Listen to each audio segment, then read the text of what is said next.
When you meet people who do solid work, they care for you. That's the meaning. It's their love letter to you.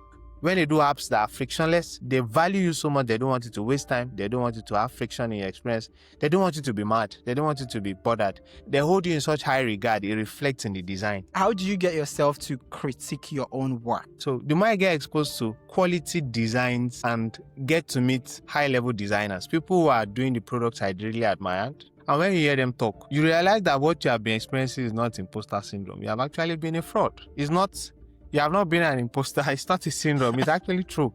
Okay, banter aside, let me hear. So you get to meet such people, see how they think about their processes, see the structure they have created to make it hard or make it practically impossible for them to be comfortable with mediocre work. When you go back to your own work and you see what you are doing, you don't need to. So you are not being humble or you are not being hard. You are just being realistic.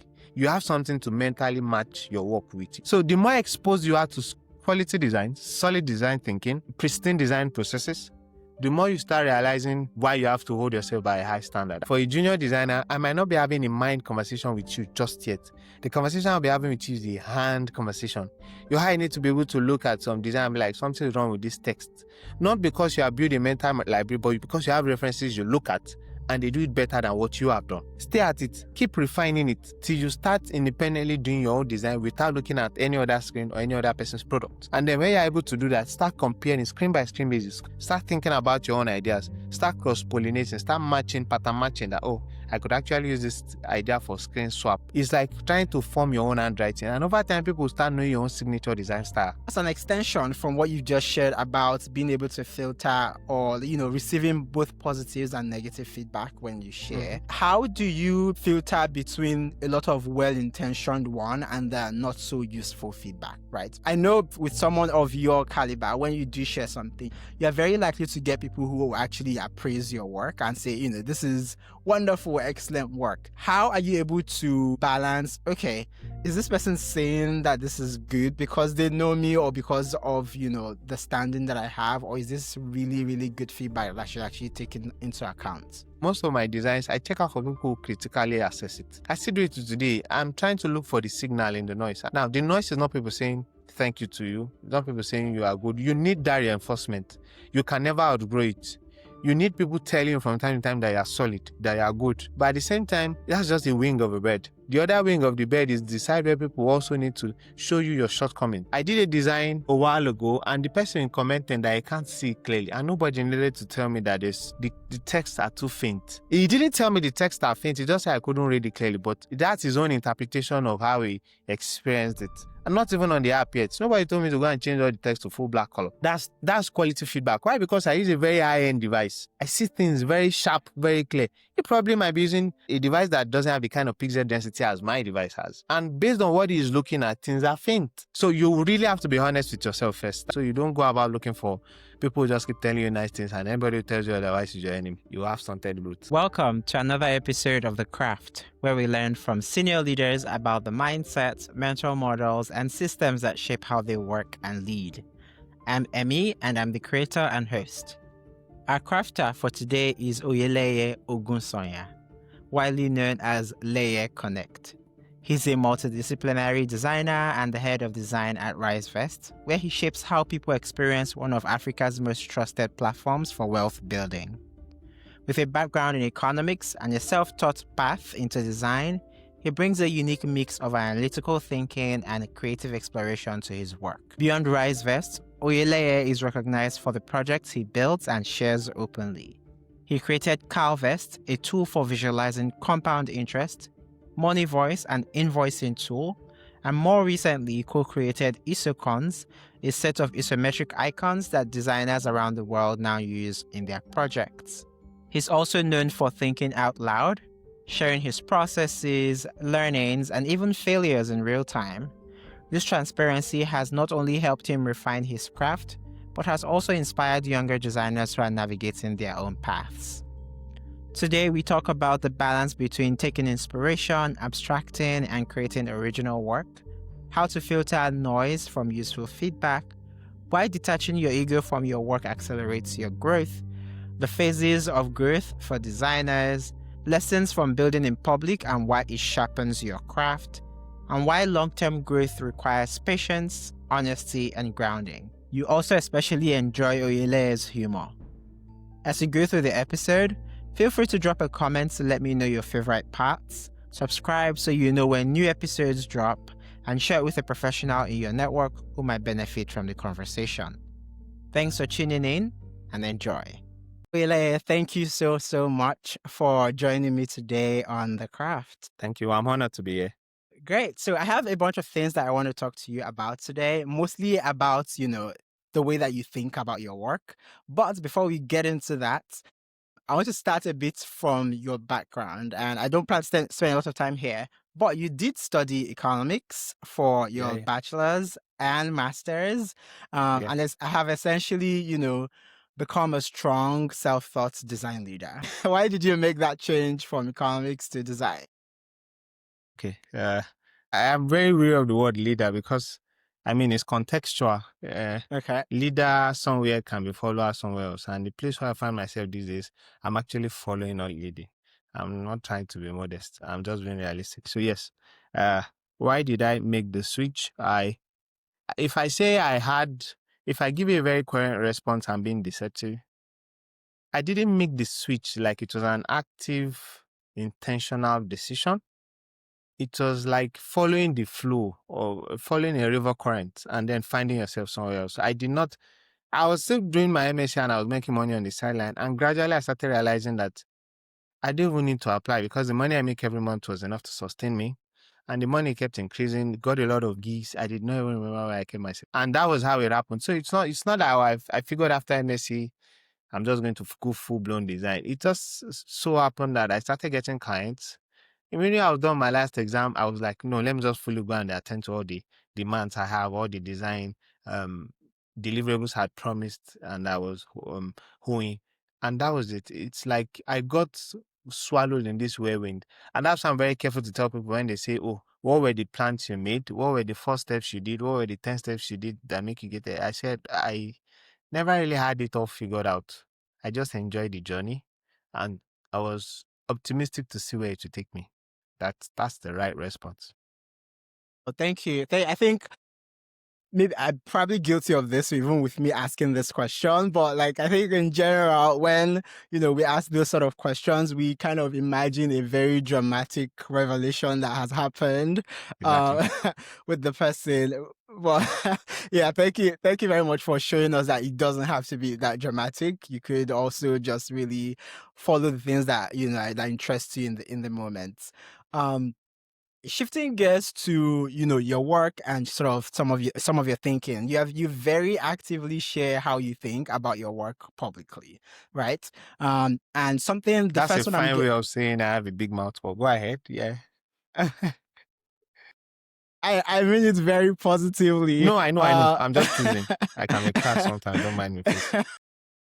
Something that I caught that you shared that I know that I struggle with really, I know maybe other folks might struggle even outside of design, is that you shared that, you once used to criticize sort of Samsung for copying Apple, but later realized that, Apple had invested so much, in creating the best that, sometimes there's almost not much to go up from. And then, in the second paragraph, you also then sort of clarified that, if you have to copy, don't be lazy about it, right? Because I know that a lot of people would take that first part of the advice and run with it and say, okay, let's say we could just copy and move on and move on. But for you, how do you balance, falling back on the standard versus pushing yourself to say, okay, maybe I can actually create something different? Okay. I think you have to have the right frame. You have to want to create something different. It's in wanting to create something different, you start making inquiry.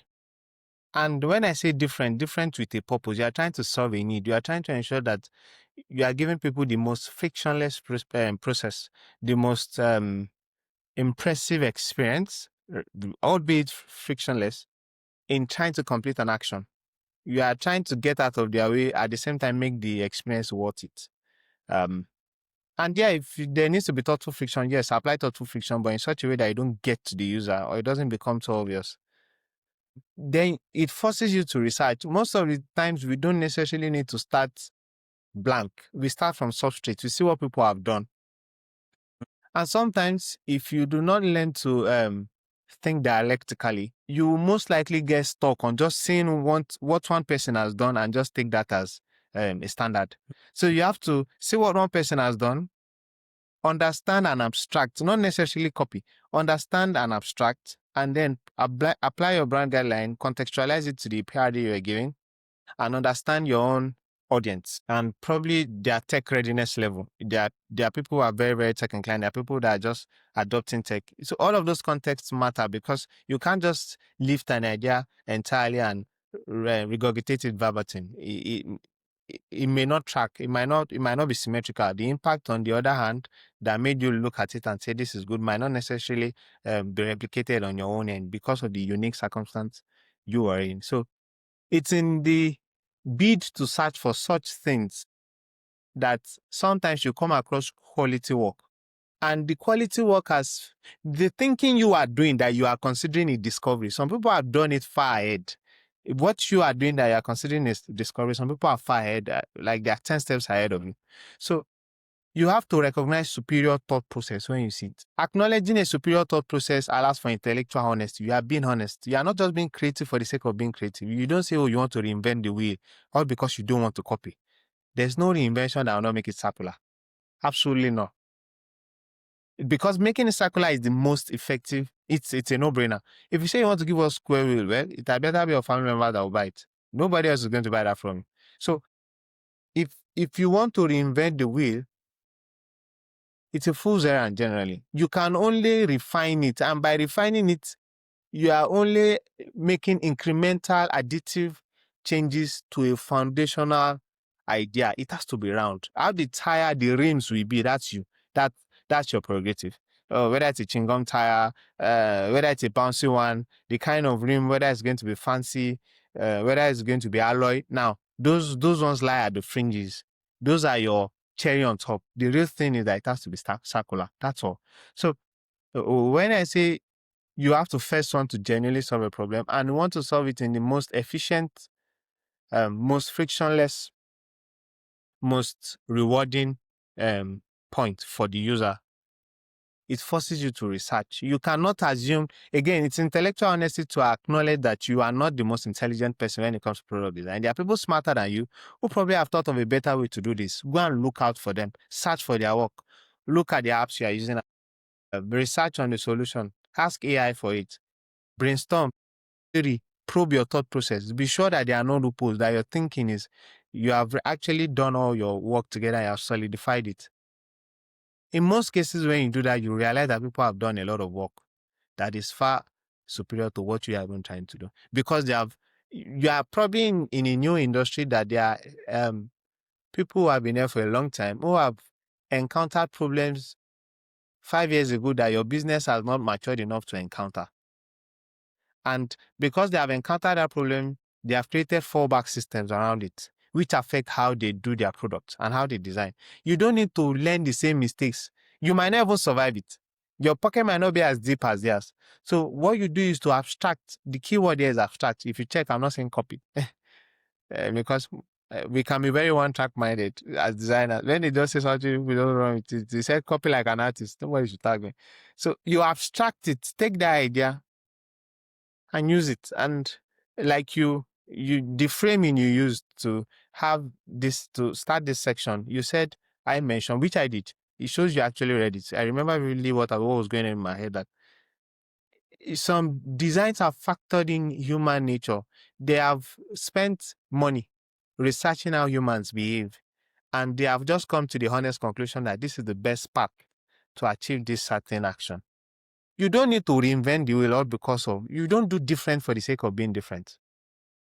I used to chide Samsung a lot that they just copy this, that. But the longer I stay in the industry, the more I realize that, my friend, you really have to not necessarily copy, but abstract the same idea for two reasons. And what uniquely applies to them, you are trying to woo people to your own ecosystem. It has to feel familiar. So the learning curve is not steep. It is literally flat or non-existent. It has to fit hand in glove with what they have been used to for a long time. So it has to be familiar. And familiar means it has to be the same. In experience, not necessarily in design, but in experience, it has to be the same. So the outcome tracks with the previous outcome they have experienced, or even better than that. So yes, the more you mature in the industry, the more you realize that some people just tell you, see what these people are doing, just do it. I don't need you to think. I don't want to see your creativity. Sometimes, yes, they overdo that sometimes, yes. But I'm trying to make designers see where that statement of, look at what these people are doing, just going to copy it, is coming from. They are looking at the business side and the human experience side. You are looking at your creativity and your reputation. But that's not what will feed the business. Right. So I think that's a very, very good way to explain. That's a very good way to explain it, right? So you would need to, first of all, for you to be able to go create something new, you actually do need to want to create something new, right? However, if you are creating something new, it does have to be necessary because, Yeah. there's no unlimited, we don't have unlimited money. You don't even have unlimited time. It has to be necessary. And then if you do have to go and take inspiration, I'm trying to avoid the word copy as you've advised. Please do. If you do if you do want to go try take inspiration, abstract well and match them to your context. Don't add unnecessary sort of friction. Don't make it even worse don't make the experience even worse to customers because you're trying to build something new. But thank you for sharing that. So you did share something just now where you said you have to be honest with yourself that there are people that are smarter than you and have thought about this thing better than you are doing right now. How do you sort of usually, like in your day-to-day, how do you get yourself to critique your own work? Right? Or do you have like a clear vision of what you are aiming for before you reach there? And then you have like a checklist that you go through to find out whether you are there or not? These questions has gotten incredibly easy over the years, in the sense that the more I get exposed, I relocated to the UK last year, so the more I get exposed to quality designs and get to meet high-level designers, people who are doing the products I really admired, the Revoluts, the Monzos. When I get to meet people who actually have worked on the product, who work on such teams, and when you hear them talk, you realize that what you have been experiencing is not imposter syndrome. You have actually been a fraud. You have not been an imposter. It's not a syndrome. It's actually true. Okay, banter aside, let me hear. So you get to meet such people, see how they think about their processes, see the structure they have created to make it hard or make it practically impossible for them to be comfortable with mediocre work. So it's not just them and their feelings. There are structures for check and balances, both internally and externally, that keeps them at such high bar of expectation. When you go back to your own work and you see what you are doing, you don't need to. So you are not being humble or you are not being hard. You are just being realistic. You have something to mentally match your work with. You have something and someone to compare it with. And until you start doing that, you don't even need to be dishonest with yourself. You need not play mind games. Look at it. Look at your work and ask. So the more exposed you are to quality design, solid design thinking, pristine design processes, the more you start realizing why you have to hold yourself by a high standard. And that high standard is no longer big. It's not something they are not words for the wind. They are not just things you say to sound smart. They are things you say to keep light on and the roof under, and to keep yourself under a roof. You know your work is at stake because you start realizing that you are in a place where the floor has been raised.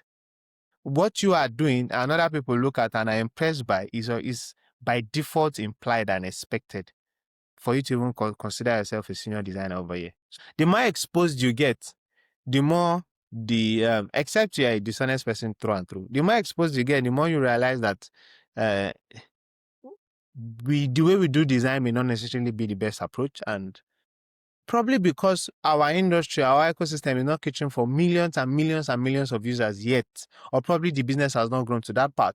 People who have worked in businesses that have been catering for millions and millions of users across various regions with various descriptions and personas, they have a bit more robust approach to design, and you can always take a cue from that. So you are not being dishonest with yourself. It's practically impossible. If you want to go far, you can't even be dishonest with yourself. Yeah, so I think the lesson there is being very honest with yourself. Like nobody knows you more than you know yourself, and when you see good work, you really appreciate it, and come back home and be like, okay, the floor is way high right now, It's way and I high. and I recognize that I recognize that, and be able to sit with that sort of uncomfortable feeling. Yeah. So on the subject of really seeing the work of other people and maybe even sharing your work to even get feedback, because I think that's also something that a lot of designers will get to do at some point, to seek feedback.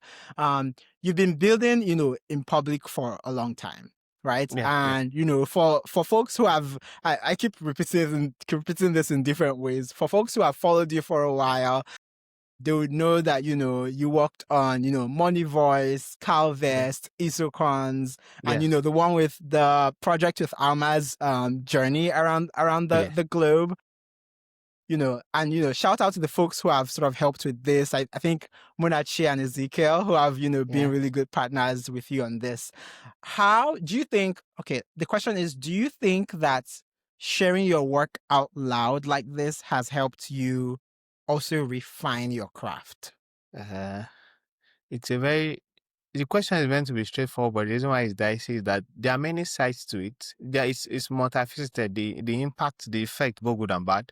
Sharing your work makes you realize you are not in a bubble. If it takes you away from your bubble mentally, sharing your work makes you vulnerable because people are in fact going to vet it. Yeah, so people will vet your work. So sharing your work is almost like getting feedback on autopilot. Some people will be bold enough to tell you in the comment, this is not looking right. This is not well aligned. If you're honest with yourself, you know they're right.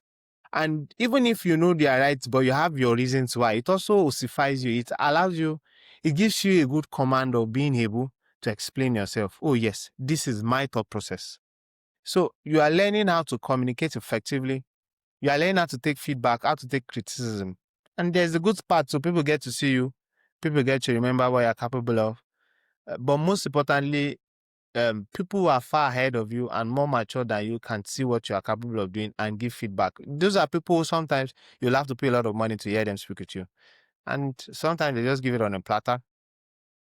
And at other times, it's also me holding myself to a very high standard.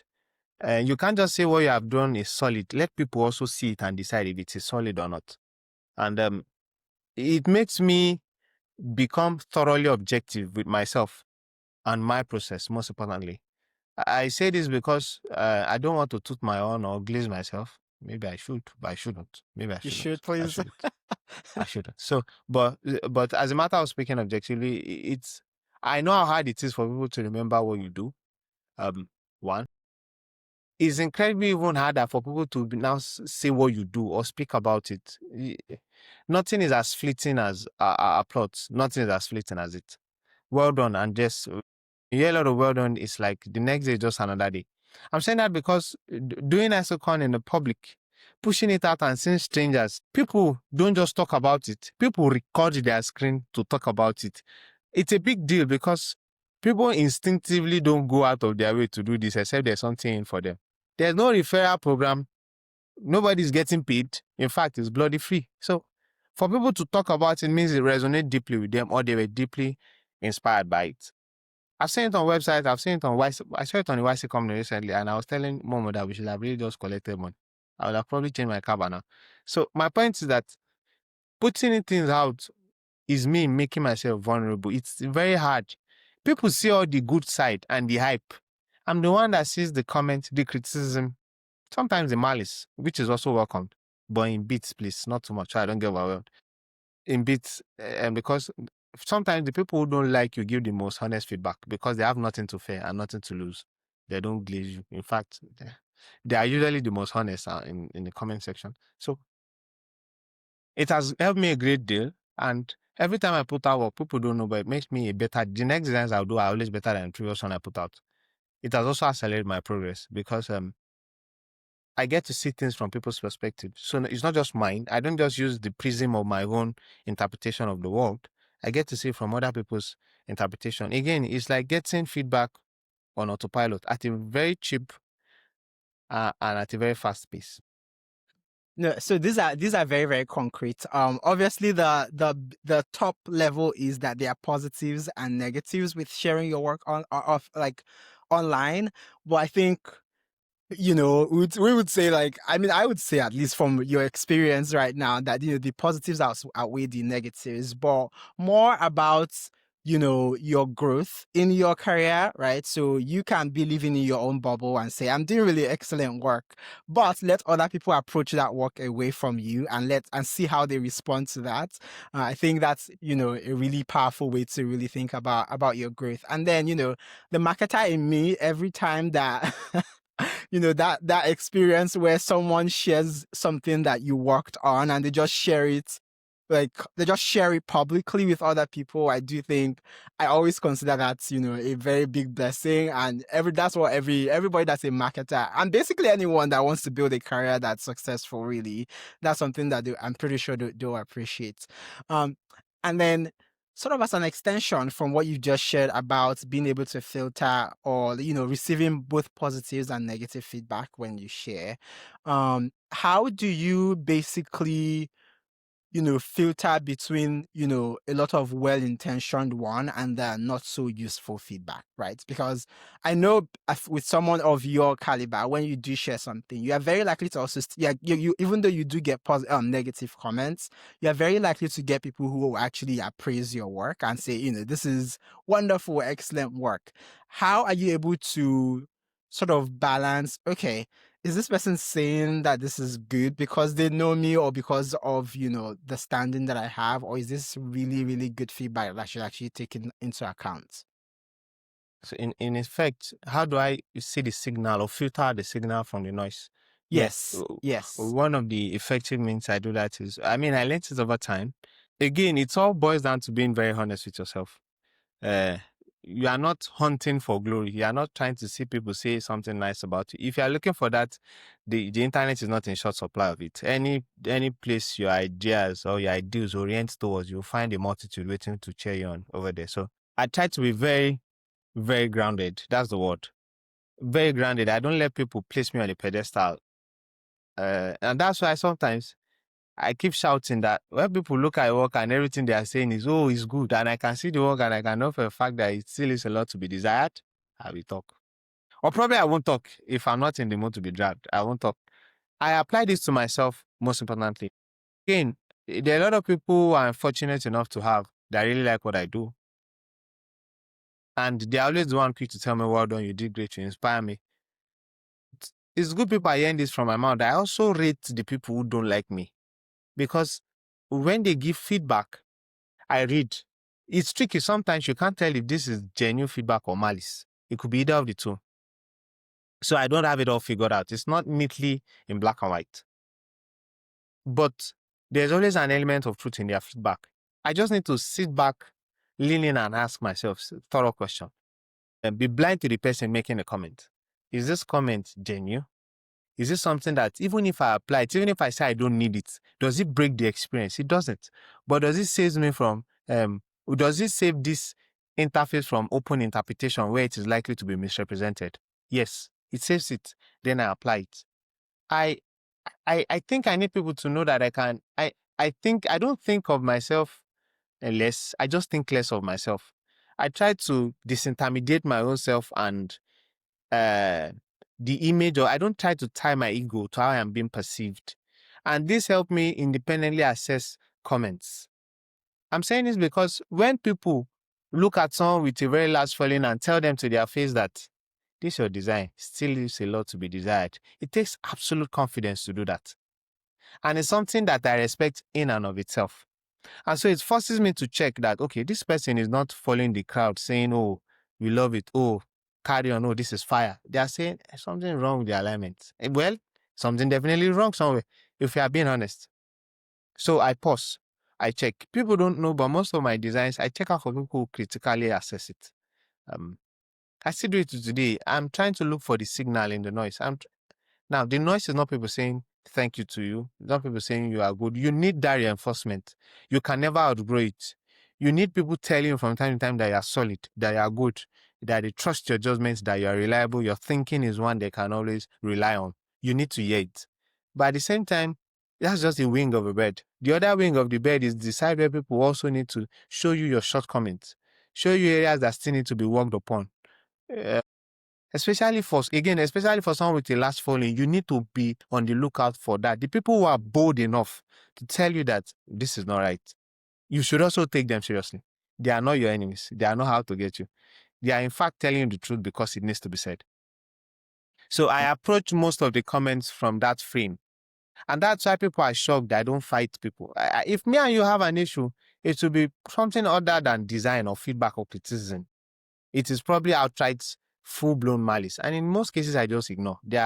If I turn off my data, I don't say anything again. So I just ignore and I move on my day.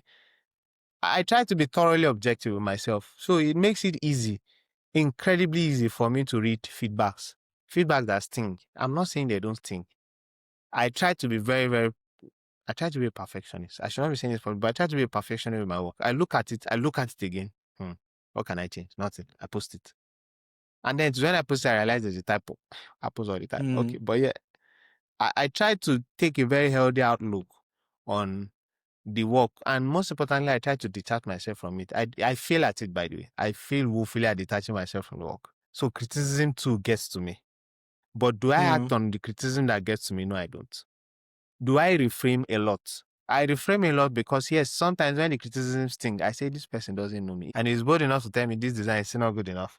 There are some truths to this. I need to look into it. So most of the time, I dialogue with myself of why I have to take comments especially comments that sting. I take them very seriously. And it has helped me a great deal. I did a design a while ago, and the person commenting that I can't see clearly, and nobody needed to tell me that the texts are too faint. He didn't tell me the texts are faint. He just said I couldn't read it clearly, but that's his own interpretation of how he experienced it. I'm not even on the app yet. Nobody told me to go and change all the text to full black color. That's quality feedback. Why? Because I use a very high-end device. I use an high-end device. I see things very sharp, very clear. He probably might be using, I don't mean this derogatorily, he might not be using an high-end device, a device that doesn't have the kind of pixel density as my device has. And based on what he's looking at, things are faint. And so the designer has to be able to walk through or be visible enough for engagement across different mobile devices. So you really have to be honest with yourself first. I mean, I'm coming back to the same point. It starts with you being honest. So you don't go about looking for people who just keep telling you nice things, and anybody who tells you otherwise is your enemy. You have stunted roots. So honesty continues to come across. So you need those positive reinforcements. So they even try to sort of you know eliminate them. You do need them, but also when people see that you do have a large following, even if you don't have a large following, they don't know you, but they are giving you some sort of feedback. There might be some sort of element of truth in them, and then very importantly, try to detach a bit from the work. You will fail from time to time. You are very passionate people. Designers generally are passionate and problematic, but please still try to detach yourself from the work. Yeah, detach yourself from the work. I the reason I had this question, I've really had this question for a really long time, right from when we had like the Naira redesign, because I know that was a time when a lot of people shared so many versions of what they would try to do if they were redesigning the Naira and publicly. A lot of people got really positive, but also a lot of people got criticisms. And in my head, I'm like, okay, if I'm a designer, what am I thinking about as I'm receiving all of this thing coming to me right now? Yeah, and that's where the question came from. This is still about your work, but when I think about people who do really good work, I picture folks who are both good at the doing and good at the thinking, right? So they're good at the technical skills, but also good at the thinking part. Do you find that this is true in design as well? Or is there something you would add? And, how do you think a junior can think about growing in these areas, as they come up? I think the thinking has to actually start happening early if you go far in your design. I need to know how you think about the process before you design the process. We don't know it, but the thinking is more or less the silent part of the design. You design in your head first before you actually design on a Canva, or you have created expectation of how I would use it, and you are now matching what is on your screen with your expectation in your head. Oh, that users should click this before they click this. Users should do this.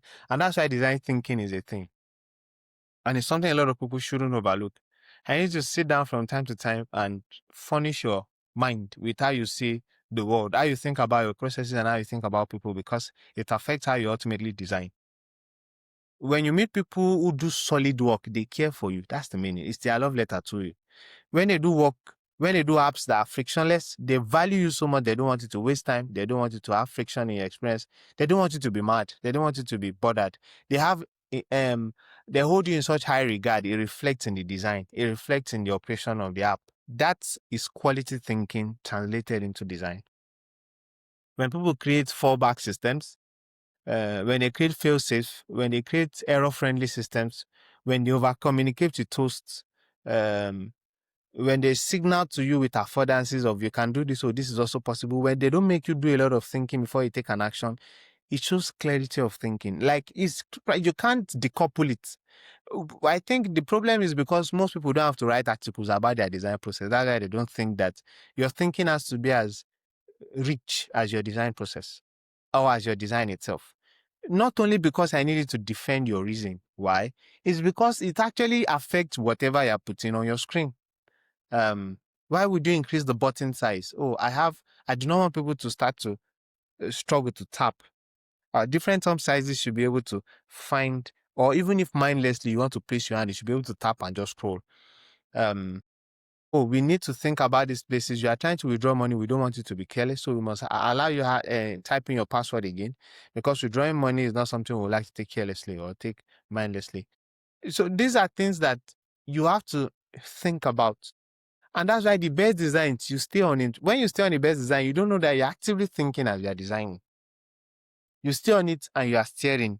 Your mind is actually thinking of every way possible to refine the experience, make it look as refined as possible, and the zenith, the most, the finest representation possible that would need not that anything be taken away or added to it any longer. It starts from your mind. Again, I keep saying it, the mind is this quiet part of where design happens. Because we are just used to just jumping on our device and just putting it out. The design actually started in your head. And that's why I spend a lot of time just looking at other people's work. I feed where that mind is. Why? Because if I keep staring at the work, I create a very large library of what good design looks like. Again, I make it incredibly hard for myself to do anything less than stellar. Why? Because I've seen too much stellar work. My hand and my mind is just compelled to think and do stellar work. And until I get the same feeling I get, I don't stop. So yeah, it's the mind has to be fed, and it's something that has to be done actively. So why? If you don't do it actively, it will show. You will rot. You will rot because your designs for you will be plug and play, but at a very small scale. It's plug and play, but with a very small library. It's not plug and play with a very robust library. So the mind needs to be fecund, because that is where design is flowing from. That is where thinking about, sometimes you see a design, you say, how did this person think about these things? Because it's the 100%. thinking that has to happen first. Like, how did you get inspired? It's here, not here. Here is an extension of here. So it's all in here. And this place needs to be very fecund. It needs to be fed. It needs to be engaged. It needs to be investigated. It needs to be probed. It needs to be dialogued with. Because it is when here is rich that it will reflect in your design. So thinking is something that is not something I am saying you must do actively. I'm saying that if you don't do it well, your designs will not even come out well. It's the substrate, it's the base, it's your micro foundation upon which your design will stand up. I would know if you have clear thinking by the time I use your app, because your app is an extension of your mind. It shows me how you thought about how I would use the process, and you translated it. Yeah, I think that's a very, very strong way to put it, where, like, if you do have clear thoughts, you're able to reflect that in the product that you build.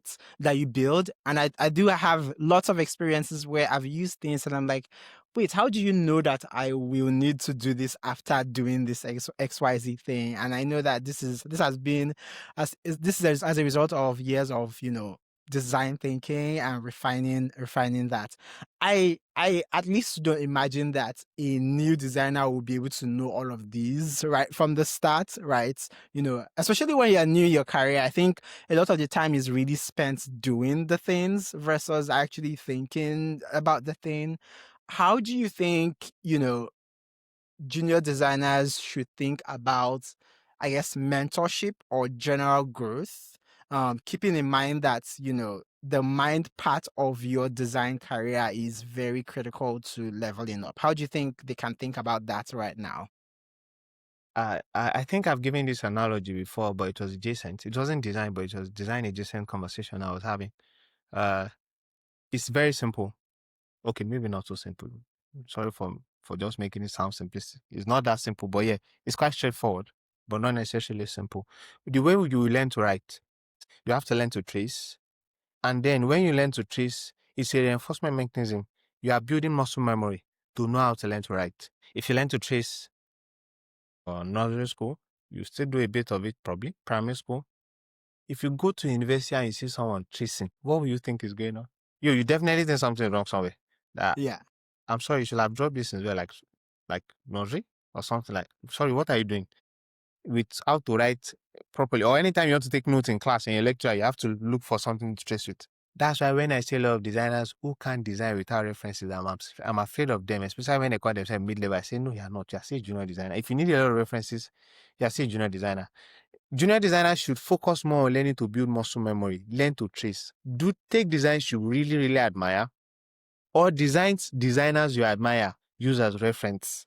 Take it, reconstruct it as close as possible. That is meant to signal to you that it's possible to do the same thing. That is not sorcery. But you cannot continue to do that for long. You need to learn to break out of it. It's not just product design generally, it's even illustration too. Literally any kind of design you're doing. Icons. References are great, but you must at some point have built a mental library that you can pull from. I should be able to give you a blank screen at some point in your journey, and you should be able to show me your thought process without necessarily going to Pinterest or Behance or other popular talent pooling sites for designs. So yes, they are in phases. The first phase is that you must build muscle memory. You trace well enough. The second phase is now you being able to form your own handwriting. You start writing without needing to trace. It could be squiggly. It might not be the best thing, but you are doing it yourself. You practice, and then you compare notes. You keep comparing. The design you admire, your design, are they giving you the same feeling? No. You go at it again. If you still need to go back and trace again, go back and trace. Go back and trace.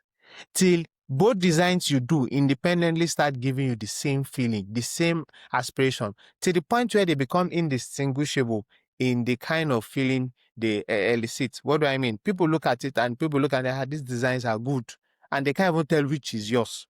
Until then, sorry, I just got a message. Until then, you need to be very, very intentional.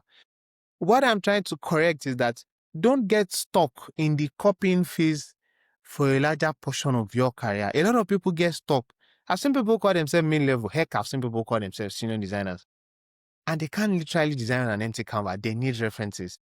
And I'm like, you should be able to cross-pollinate. Are you sure you are the lead on this team? Or circumstances just made you the lead? Because it's almost not normal that you have been designing for 10 years and you still need a screen to trace out. That's literally what you're saying.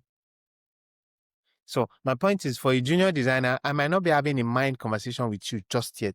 The conversation I'll be having with you is the hand conversation. Your hand, your muscle memory needs to get your pattern right. Your hand needs to be able to look at some design and be like, something's wrong with this text. Not because you have built a mental library, but because you have references you look at and they do it better than what you have done. Stay at it. Give it time. Sometime a year or 2 or 3 or 4.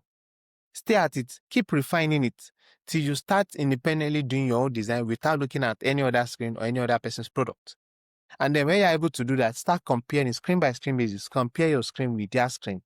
Again, when you get to the point where you're comparing, I'm not necessarily saying trace out the screen without looking at it. No. Start thinking about your own ideas. Start cross-pollinating. Start pattern matching that, oh, I could actually use this idea for screen swap. I know these people use outlined icons instead of filled icons. Let me try do tone and let me see how it comes out. You start forming your style. It's like trying to form your own handwriting. And over time, people start knowing your own signature design style. And they will tell you whether it's wacky or not. The internet will tell you, don't worry. They will tell you whether it's wacky or it's great. So one of the things you shouldn't do is don't jump steps. I will not be having in mind, I will not be dictating for a child who doesn't even know how to write fully yet. Neither will I be giving handwriting sheet to an adult who I expect to be able to write as fast as I am dictating. So don't jump your process. But at the same time, don't overstay in your process. When it's time to stop copying and it's time to actually start abstracting, cross-pollinating, and pattern matching, don't shy away from it. You probably will not be the best in the first 2 to 3 months, but you are building a muscle. Don't jump that step, and then anytime they ask you to design, it's practically impossible for you to start on a black screen because you don't even know what to do. Decision paralysis. You don't even know what to do. You need to see other screens and then start copying. It's great in your early days of your career. It's not so great when you start claiming you're mid-level or you're senior. We will call you fraud. I had a conversation with Jimmy before sort of the launch series, and you said really basically the same thing that you just said, where you are able to sort of build your muscles by sort of internalizing really, really good design.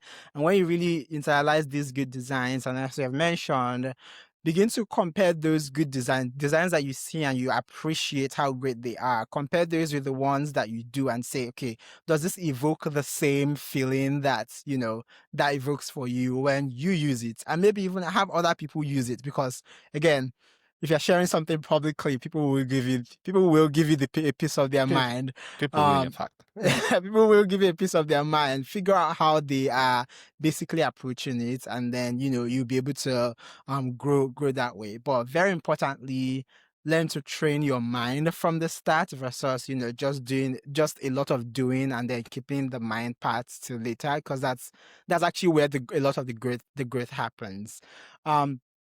You've hinted at staying at the stage you're at, and also figuring out when to actually move and progress. So you've been a constant reminder that growth is very possible, but it does take time. I think sometimes you even randomly tweet and say growth, it will take time, like it takes a lot of time, right? Right now, it feels like we're in the era of, instant wins, right? You want to start today, you want to receive an award tomorrow, but, in reality, that's not how life is. How have you been able to, over time, stick to the mindset of playing the long game, and knowing that, the growth that I'm chasing, it is possible, but I'm still going to, no matter how boring this gets, I'm still going to sort of keep at it and, pursue that growth. Train to Manchester. I was living Shegun House in Cambridge. I was going to Manchester that evening, and I brought on my laptop to design, and an Asian man sat beside me, and when I was doing it for fintech app, it was a very quick gig. I said I was going to help design him with, and when I was designing it, he said there's a problem with my design. He was reading a book, then pulled back and said there's a problem with my design. And I said, excuse me. He said there's a problem with the design, that once it is being fed with data, you are assuming that most of the data is going to be fed with, is not going to be more than 6 characters. But in fact, it may be up to 12 characters, that it won't wrap, it will break. That if it is going to wrap, then it means that it cannot be that the stuffs I'm putting underneath will be pushed down based on people's phone height. They won't even see it. That I need to think through that. And immediately mentioned it, a light bulb just went off my head, that I never thought of it, that, okay, when data is being fed into this particular screen, it's very possible that the text will be longer, not this short. And when it is this long, is that it truncate, and it can't truncate actually, because it's critical information. It will have to wrap, and when it wraps, it automatically is pushing content below it out of the screen view. And he said I would just have to rethink the whole screen and just continue reading his book. I had to ask him, he told me I've been designing for the last 30 years. Will I call myself a senior designer around such a person? I wouldn't. I am looking at my design and looking at how much I can make it very catchy. He is looking at the data that will be fed into the design. When I mean that, he's thinking just a screen has already forced him to think holistically about the whole experience. I'm looking at my design, he's thinking about the product experience. And we started having conversation, and he told me that the best designers think about a whole product experience. You are not just looking at your screens, because you are knowing that these screens has to be used across different phones, and some of those phones are in a fragmented ecosystem, which means that the OEMs are layering their skins on it, and it might not perform the way you are designing it to perform neatly on your phone. And we had a lengthy 3 hours conversation, collected his number, told him I'm just coming for classes. He said he's just traveling by that. That is just my design caught his attention. That's why I decided to comment that, oh, this is nice, but may not be functional. It will break. And it will not break because of the app, it will break because of the way it was designed. But why did I mention that? I mentioned that to let you know that when I tell you the journey is still far, I'm not even 10 years into design. I'm probably 7 years. I'm not even 10 years into design. And that's why I'm not in a hurry to slap senior on my name. This is someone who has been designing for 30 years. If I'm around him, I probably would qualify as an intern or a junior designer. It's here people will say you are the best thing after sliced bread. I am neither the best thing nor a sliced bread. So being around such people, having conversation with such people sort of makes you grounded. You don't get in your head. You don't have idealistic views about yourself. You have realistic views about yourself and your competence. Listening to him speak made me realize that there's still a lot of work I need to do about my product thinking, not necessarily design thinking, product thinking, where you are thinking of how the API being exposed, the data it is sending back. How does that translate into your design? What are the fallback systems when it breaks? Those are the marks of a matured designer. You have dealt with products, you have had bruises, you have had scars, so you don't want to repeat them on another product. You are saving time and you're working smartly. Those things keep me grounded. You can't buy such knowledge. They come from experience.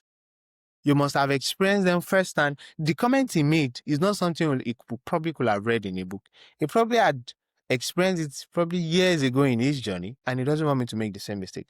As a segue, that's the same reason why mentorship is very key, especially when you start maturing in your design role. What we'll call a senior designer in Nigeria. When you start approaching that, you need a mentor. You need someone outside the country who has been designing for probably the last 20 years and has served millions. You start realizing it opens up new neural paths in your thinking that you never factored in. It makes me realize that before I start confidently introducing myself as a senior designer, I will wait it out another 10 years. Let's leave the internet hype alone. Let's leave the follower count alone. Let's leave everything that makes us look larger than life. There are people who probably don't even have internet presence, but one comment on your design will probably is like 10 years of impact, all distilled into one comment. You can't buy it in the market. You can't read it in a book. You can't hear it on a podcast. It's not what you will learn from a YouTube video. These are people who have been in the field. So I don't have trouble waiting it out. In fact, more than anything, I'm enjoying the journey. I'm not too overwhelmed with the destination. The word senior is a moving target. Again, will I call myself a senior designer and also a person? If you ask me what are you, I'll gladly tell him I'm a designer. Nobody should nobody should affix anything to the front of that word design. I am just a designer. I probably will even tell him I'm just starting out to save myself from shame. So I enjoy the journey. It doesn't burden me with the need to appear big or appear like I'm accomplished. Because I mean, there are people who have been at it for 30 years. People who initially used the first version of Photoshop, who have designed product interfaces in Photoshop. When they make comments about thinking about your processes, again, there are years of experience distilled into just minutes of conversation. So I'm not in a hurry. I enjoy my journey. I'm very conscious of the journey, so I don't stagnate. I'm not overwhelmed with the destination. As long as I enjoy the journey and I'm actively learning and I have a growth mindset, I probably will go farther than I expected. So that keeps me, it keeps me grounded and it keeps a smile on my face. There's no need for shame or for worry. Yes. No, thank you. Thank you. I really like that. As you were speaking, I kept entirely saying Yes, this is exactly what I need people to see or hear when they think about their careers, which is, to become really great. It is a very long time game. It's not one year. Of course, there will be some growth in 1 year, but it's There are not one spikes. year. There are spikes. There are instances where you are going to be recognized, but that is not that. There are spikes like a graph. There are spiking points on the graph, but it should be upward sloping.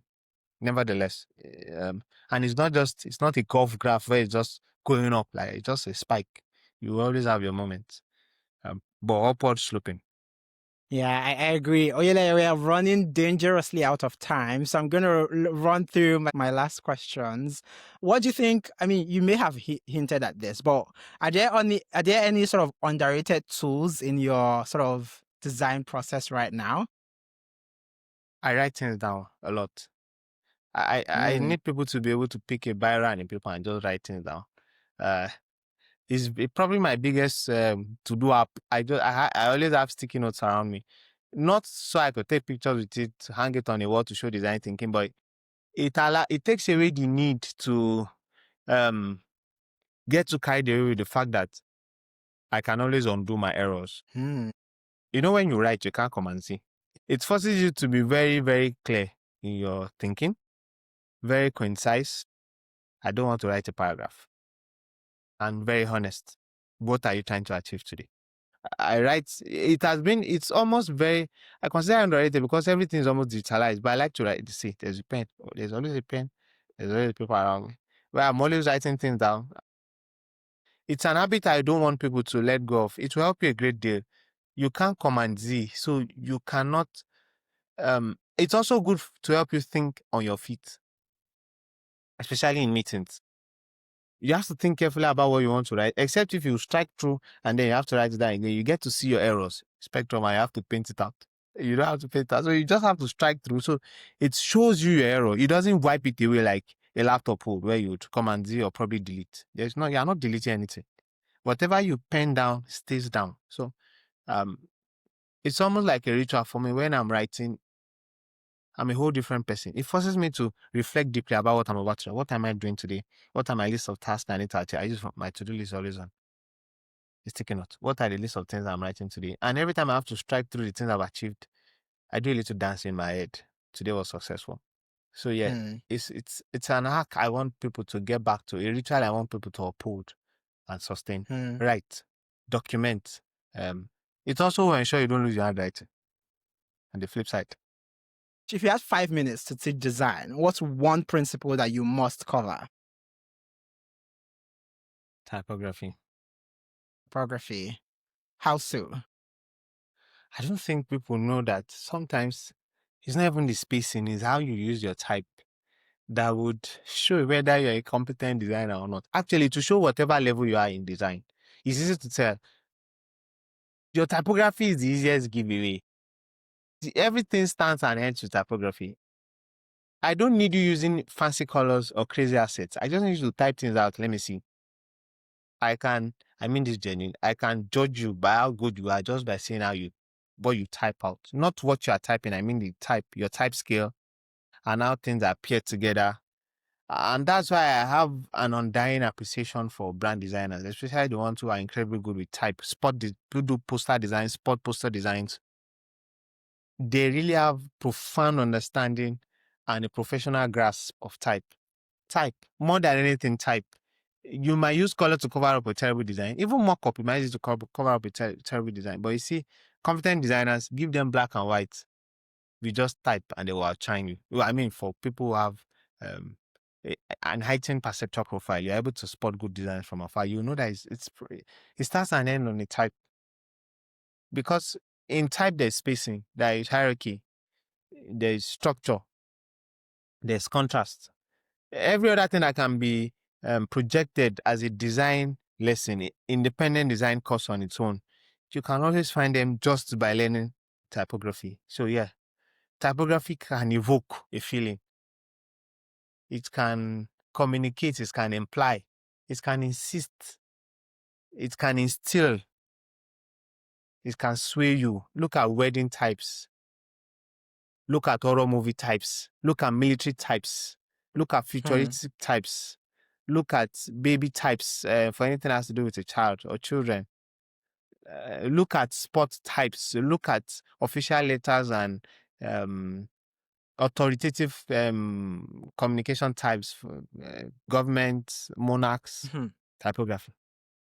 Last question is I know that you've talked about getting inspiration from, things that you see publicly, but are there other resources that you sort of use or have used that continue to help you refine your craft over time? Are there like books? Are there podcasts? Are there, videos that you watch that help you? I listen to Learner's podcast a lot. I'm not a PM, but design adjacent lessons, I learn it there a lot. It helps my product thinking because after having that encounter on the train, I realized I need to really build product. I need to start thinking about the product, not my design.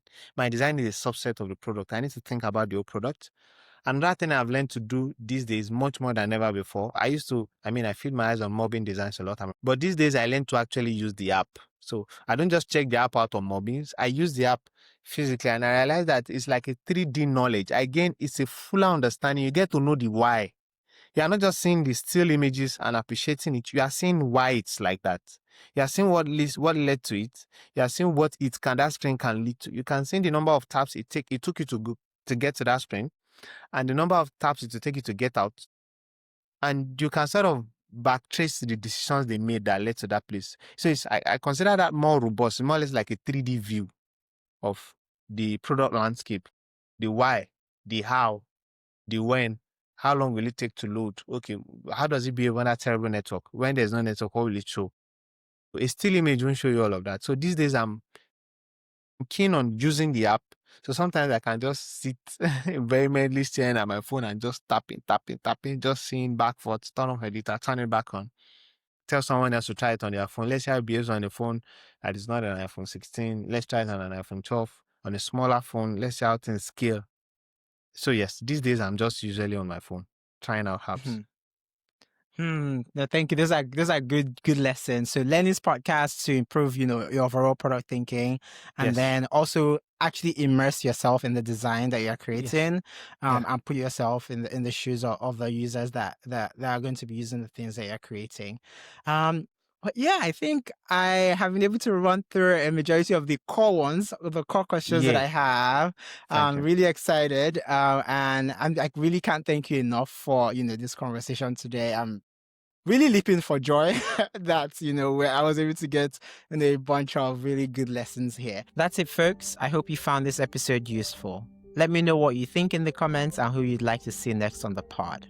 Don't forget to like, follow, or subscribe wherever you're listening from, and share with someone in your network who might find this useful. That's all for now. I'm Emmy, and I'll see you next time.